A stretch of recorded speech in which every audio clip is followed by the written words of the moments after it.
हमने आतंकवादियों को मिट्टी में मिलाने के लिए भारत की सेनाओं को पूरी छूट दे दी। I may not agree with him that India lost so many aircrafts, but I do agree that we did lose some aircraft, and that happened only because of the constraint given by the political leadership to not attack the military establishment or their air defenses. नमस्कार दोस्तों, जब हमारे भारत देश की हवाई ताकत यानी कि भारत की वायुसेना दुश्मन के आसमान के ऊपर बॉम्बार्डिंग कर रही थी, उसके ऊपर गरज रही थी, हम कह सकते हैं दुश्मन के छक्के छुड़ा रही थी, उसके लंके लगा रही थी, उसी वक्त हमारे भारत की सियासी ज़मीन के ऊपर एक अजीब सी चुप्पी छाई हुई थी। उस चुप्पी के पीछे बहुत सारे सवालों का उसके बाद ऑरिजन हुआ, जन्म हुआ। आपको याद होगा ऑपरेशन सिंदूर। ऑपरेशन सिंदूर एक ऐसा मिशन जिसने पाकिस्तान के आतंकवादी ढांचे को बुरी तरीके से राख में तब्दील कर दिया, बॉम्बार्डिंग करके इसको बुरी तरीके से हिला दिया।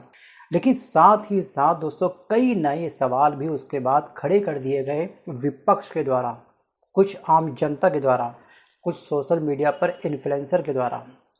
दिन था आपका 7 मई 2025 की रात 11:30 बजे के आसपास, जब भारत ने पाकिस्तान के ऊपर हमला किया, उसके ऊपर हल्ला बोला।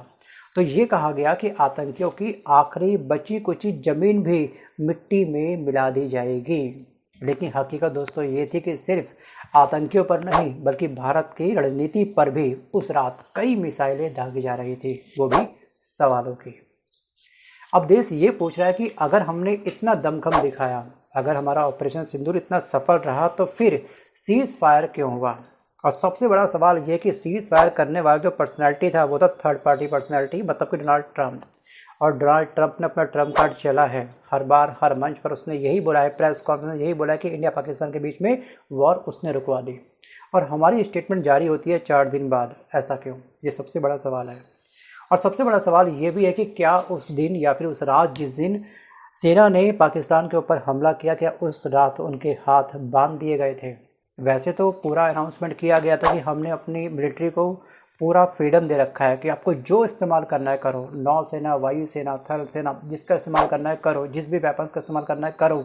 लेकिन पहलगाम में जो आतंकवादी हमला हुआ था उसमें जो निर्दोष मारे गए थे उनको इंसाफ मिलना चाहिए। ये आपको अच्छे से याद होगा।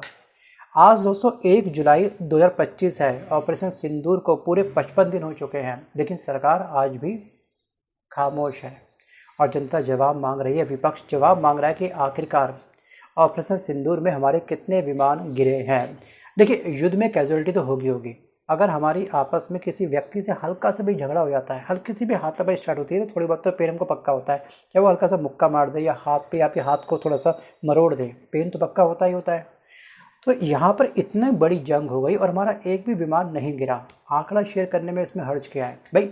वर्ल्ड के अंदर भारत की 2nd रैंक है, जो सबसे अधिक हथियारों को हम लोग खरीद रहे हैं। नंबर 1 पे आपका यूक्रेन है और टॉप 5 कंट्री कौन सी है, इसका स्क्रीनशॉट वीडियो को पॉज करके आप लोग खुद पढ़ लीजिएगा। तो ये डाटा शेयर करने में आखिरकार हर्ज है क्या भाई? हथियार बाय कर रहे हैं, किसी का हम तो दहेज से इकट्ठा कर नहीं रहे कि बेटी बड़ी होगी 18 से ऊपर या फिर जब भी उसकी शादी होगी तब उसका ये दहेज देंगे, उससे पहले मैं टच नहीं करना, ऐसा तो कुछ नहीं है ना। तो वेपन्स का इस्तेमाल हुआ, कैजुअलिटी हुई, तो डाटा शेयर कर देना चाहिए, क्योंकि 3 महीने बाद बिहार में इलेक्शन है। जब ऑपरेशन सिंदूर का डंका बजाएगा वर्तमान की सरकार, तो उस पर कटाक्ष उसको काउंटर करते हुए ये क्वेश्चन पक्का दागा जाएगा विपक्ष के द्वारा कि आखिरकार कितने विमान गिरे, इन्होंने डाटा शेयर नहीं करा। और दोस्तों सिर्फ हवा में नारों से युद्ध नहीं जीते जाते। आज हम जानेंगे कि ऑपरेशन सिंदूर की वास्तविक रूप से असलियत है क्या, न्यूमेरिकल फैक्ट क्या है, रणनीति क्या थी सेना की उस रात, और राजनीतिक बवाल क्या हुआ उसके बाद, और विपक्ष ने तीखे सवाल क्या क्या दागे हैं वर्तमान की सरकार के ऊपर। चलिए स्टार्ट करते हैं आज का अपना छोटा सा वीडियो।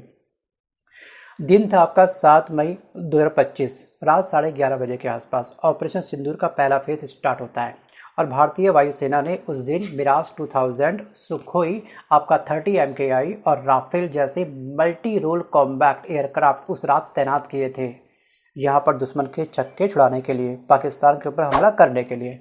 बट एक रिपोर्ट के मुताबिक पहले ही दिन 7 मई 11:30 बजे के आसपास जैसे ये हमारा पहला फेज स्टार्ट हुआ, उस दिन हमारे 3 एयरक्राफ्ट बूम डैमेज हुए हैं। एक आपका सुखोई है और 2 हमारे मिराज उस दिन घायल हुए थे, मतलब कि उनको नुकसान पहुंचा है। और एक सुखोई की जो कीमत है ना, एक सुखोई हम कह सकते हैं 30 MKI की जो कीमत है वो लगभग 358 करोड़ के आसपास है। और ये अमाउंट हम कह सकते हैं कि हमारा एक इन्वेस्टमेंट है हमारी सेफ्टी को लेकर के, और 358 करोड़ मेरे पॉइंट ऑफ व्यू से इतना बड़ा अमाउंट नहीं है, क्योंकि देश को बचाने के लिए 358 तो क्या, हम 3,58,000 भी आसपास खर्च कर सकते हैं, कोई दिक्कत नहीं है। ये डाटा इनको शेयर करना चाहिए था। अपने स्टार्टिंग में जब मैंने वीडियो अटैच किया था उसमें पर देखा हुआ कि आखिरकार किस तरह से सेकंड पर्सनैलिटी ने अपने स्टेटमेंट दी है कि उनके हाथों को बांधा गया था। सोचिए एक बार, मिराज 2000 की जो कीमत है वो लगभग 250 करोड़ के आसपास है, यानी कि ऑपरेशन सिंदूर के पहले फेज़ में लगभग हमारे भारत को 860 करोड़ रुपए का अनुमानित नुकसान हुआ है। अब सवाल ये उठता है कि हमारे विमान आखिरकार कैसे गिरे? क्या उनको इस बात की पहले से इन्फो थी पाकिस्तान को कि हम उसके ऊपर कोई हमला करने वाले हैं आज की रात? क्या पाकिस्तान की एयर डिफेंस उस रात एक्टिव थी? और क्या हमने उनके सैन्य ठिकानों को पहले से निशाना नहीं बनाया था? क्या हमारी आर्मी के, हमारी मिलिट्री के हाथ बांधे गए थे कि आप पाकिस्तान की आर्मी को कुछ नहीं करेंगे, आपको केवल बम्बार्डिंग करनी है आतंकवादी ठिकानों पर, और पीछे से वहाँ की सेना ने हमारे ऊपर बम्बार्डिंग कर दी, इसलिए हमको नुकसान हुआ? क्योंकि बहुत सारी खबरें इस समय ऑपरेशन सिंदूर के बाद में सामने आ रही है और कुछ ऐसी स्टेटमेंट जारी हो रही है जो हम कह सकते हैं कि एक टॉप लीडर ने जारी करी थी। अभी भी बहुत सारे क्यास बल रहे हैं हमारे मन के अंदर। अब बात करते हैं सेकंड फेज़, जो 8 मई की रात 1:05 पे हमारा सेकंड फेज़ स्टार्ट हुआ था ऑपरेशन सिंदूर का।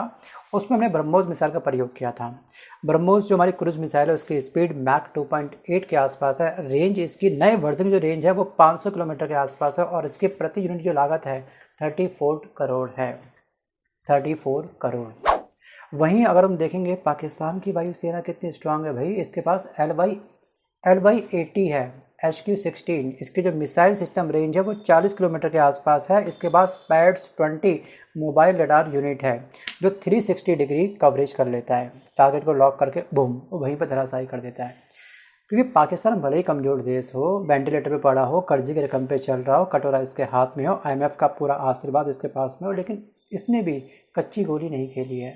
हमारे द्वारा इतनी बार हारने के बाद में भी ये हार नहीं मानता है। सोचिए 4 बार हमारे बड़े युद्ध हुए हैं, उसके बाद उरी अटैक, पुलवामा, पहलगाम, हर बार हमने इसके दांत खट्टे किए हैं, इसके दांतों में बुरी तरीके से नींबू रगड़ दिया, लेकिन फिर भी इसको अक्ल नहीं आ रही है, हिम्मत नहीं हारता भैया।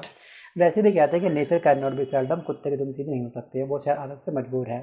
चलिए मैं आता हूँ वापस टॉपिक की तरफ कि आखिरकार अभी हाल ही में पूरा सोशल मीडिया प्लेटफॉर्म एक स्टेटमेंट के बाद में बुरी तरीके से पटा हुआ है। एक्चुअली इंडोनेशिया में भारत के डिफेंस जो हमारे जो एयर डिफेंस जो कैप्टन है, एक्चुअली इनका नाम है शिव कुमार, उन्होंने एक बंद सेमिनार में एक अजीब सा बयान दे दिया, या फिर उसकी सच्चाई इन्होंने उजागर कर दी। और उन्होंने ये बोला कि हमने एयरक्राफ्ट खोए हैं क्योंकि राजनीतिक नेतृत्व ने हमें आदेश दिया था कि हम पाकिस्तान के मिलिट्री जो इस्टेब्लिशमेंट है, जो उसकी मिलिट्री है पाकिस्तान की, हम उसको और उसके एयर डिफेंस सिस्टम पर कोई हमला नहीं करेंगे। सोचिए, ये इन्होंने स्टेटमेंट जारी करी है, जबकि हमारे भारत के PM का ये कहना था कि हमने अपनी आर्मी को, भारत की आर्मी को खुली छूट दे रखी है, आप जिसका प्रयोग करना है करो, आप नौसेना, थल सेना, वायुसेना, जिस वेपन्स का प्रयोग करना है करो, आप लोग गुलेल से लेकर के मिसाइल तक जो प्रयोग करना है करो, लेकिन पहलगाम में आतंकवादी हमले में जो हमारे निर्दोष मारे गए उनको इंसाफ मिलना चाहिए। छवि हमारी इस तरीके से तैयार की गई थी, सोचिए सरकार की, कि सब जगह अच्छा सी चंगा सी, कोई किसी को नुकसान नहीं हुआ। नुकसान हुआ है तो बताने में हर्ज क्या है, चाहे वो 860 करोड़ हो, कोई भी अमाउंट क्यों ना हो, तो कोई दिक्कत नहीं है हमको, बट विपक्ष को चाहिए सच्चाई, आम जनता को चाहिए सच्चाई।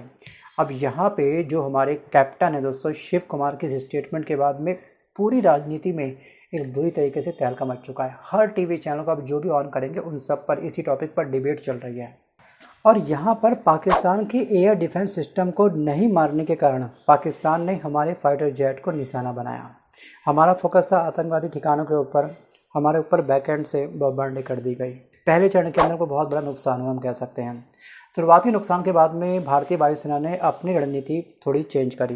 पहले पाकिस्तान के एयर डिफेंस यूनिट को हमने टारगेट किया, फिर ब्रह्मोस मिसाइल से 2 बड़े सैन्य ठिकानों पर सर्जिकल अटैक करना पड़ा हमको, और इस दूसरे चरण में भारत ने लंबी दूरी से हमला करके पाकिस्तान रडार जो सर्विलांस था उसको हमने तबाह किया था। और इसी सर्विलांस ने शायद हमारे फाइटर जेट को कहीं ना कहीं डिटेक्ट कर लिया था, और उसमें हमने कितने फाइटर जेट अपने खोए हैं, 3, जिसके बारे में डिस्कस किया हमने कुछ चंद सेकंड पहले। अब प्रधानमंत्री मोदी जी ने अनंतनाग हमले के बाद ये कहा था कि अब आतंकियों की बची कुची ज़मीन को भी मिट्टी में मिलाने का समय आ गया है। लेकिन विपक्ष ये पूछ रहा था कि अगर मिट्टी में मिलाना था तो सीज फायर क्यों किया गया इतनी जल्दी, क्यों नहीं बताया गया कि कितने विमान गिरे, क्या सेना के हाथ बांधे गए थे आपके द्वारा, मतलब कि बंधे गए थे। और कांग्रेस नेताओं में जयराम रमेश और पवन खेड़ा ने लगातार निशाना साधा था।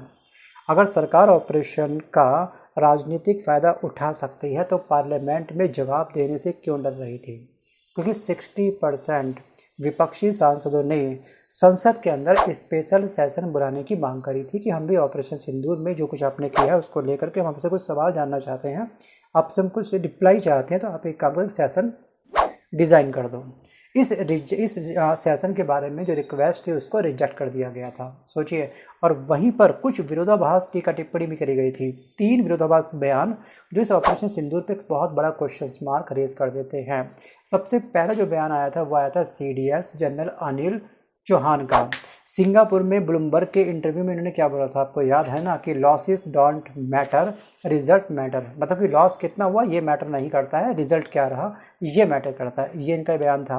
और उसके बाद एयर मार्शल AK भारती ने भी अपना एक इंटरव्यू दिया था, एक स्टेटमेंट इनकी भी आई थी कि कॉम्बैट में नुकसान स्वाभाविक है। हाँ, इनकी स्टेटमेंट बिल्कुल सही थी, भाई नुकसान होगा, बच्चे बच्चे को पता होता है, मोहल्ले का झगड़ा होगा ना आपस में, हर किसी भी हाथापाई होगी तब भी नुकसान होगा। तो ये तो बड़ा कॉम्बैट था, बहुत बड़ा युद्ध क्षेत्र था, तो आपको डाटा शेयर करने में हर्ज क्या है। और तीसरा सबसे बड़ा बयान बीते कल के दिन हमारे भारत के जो कैप्टन है दोस्तों शिव कुमार, इनके द्वारा ये बयान दिया गया जो आपने शुरुआत में देखा था इस वीडियो के। और बीते कल के दिन कैप्टन शिव कुमार ने क्या सच में ये कहा है कि राजनीतिक प्रतिबंध के कारण हमको पहले फेज़ में इतना नुकसान झेलना पड़ा, हमको डाइवर्ट कर दिया आतंकवादी ठिकानों की तरफ, और पीछे से पाकिस्तान की आर्मी ने, एयर डिफेंस ने हमारे पर बमबार्डिंग कर दी। क्या सच में इनका अर्थ यही था? आपको क्या लगता है? वीडियो को पॉज करके आप मुझे कमेंट जरूर करिएगा। और इतने विरोधाभासी बयानों ने आम जनता और मीडिया को भी काफ़ी परेशान कर दिया है। एक तरफ ट्रांसपेरेंसी की बात और दूसरी तरफ कोई आधिकारिक आंकड़ा नहीं। और इन बयानों को लेकर के सोशल मीडिया प्लेटफॉर्म पर कल की रात के बाद जब से इनका ये इंटरव्यू आया, इनकी स्टेटमेंट आई है शिव कुमार जी की, तब से उसके बाद अब तक हैशटैग ऑपरेशन सिंदूर ट्रेंड कर चुका है। सोचिए एक बार, आपको याद होगा कि वायर ने अपनी रिपोर्ट में CNN और फ्रेंच एक्सपर्ट के हवाले से ये कहा था कि एक राफेल भी उस दिन मार गिराया गया है। और इसके बाद भारत की सरकार ने द वायर की वेबसाइट को एक दिन के लिए ब्लॉक कर दिया था। सवाल फिर वही है, अगर सब कुछ ठीक था, सब चंगा से बिल्कुल खरोच नहीं आई, तो जानकारी आपने आखिरकार क्यों छुपाई? तो दोस्तों ऑपरेशन सिंदूर ने पाकिस्तान के आतंकवादी ढांचे को हिलाया, उसके दांत खट्टे करे हमने, इसमें कोई दो राय नहीं है, इसमें कोई हमको डाउट नहीं है। लेकिन क्या इसकी कीमत हमने अपने ही विमान खोकर चुकाई? क्या ये सच जाने का हमें कोई अधिकार नहीं है? क्या हमारी राजनीति ने सेना के हाथ बांध दिए थे? जब 3 बयान अलग अलग दिशा में जाए, कोई कुछ कहे और कोई कुछ कहे, तो एक लोकतांत्रिक देश में सवाल पूछना गुनाह नहीं होता, ये कर्तव्य होता है। आप क्या सोचते हैं? क्या सरकार ने अब पार्लियामेंट में इस पर विस्तार से जवाब देना चाहिए, या फिर आने वाले समय में एक नई न्यूज़ हमारे सामने आएगी और हम इन तमाम सवालों को भूल जाएंगे? क्योंकि हमारी सोचने की क्षमता, हमारी जो मेमोरी पावर है वो वीक हो चुकी है। हम सब बन चुके हैं कहने की गजनी। लास्ट तीसरा वीडियो आपने कौन सा देखा किस टॉपिक पर? क्या आपको याद है?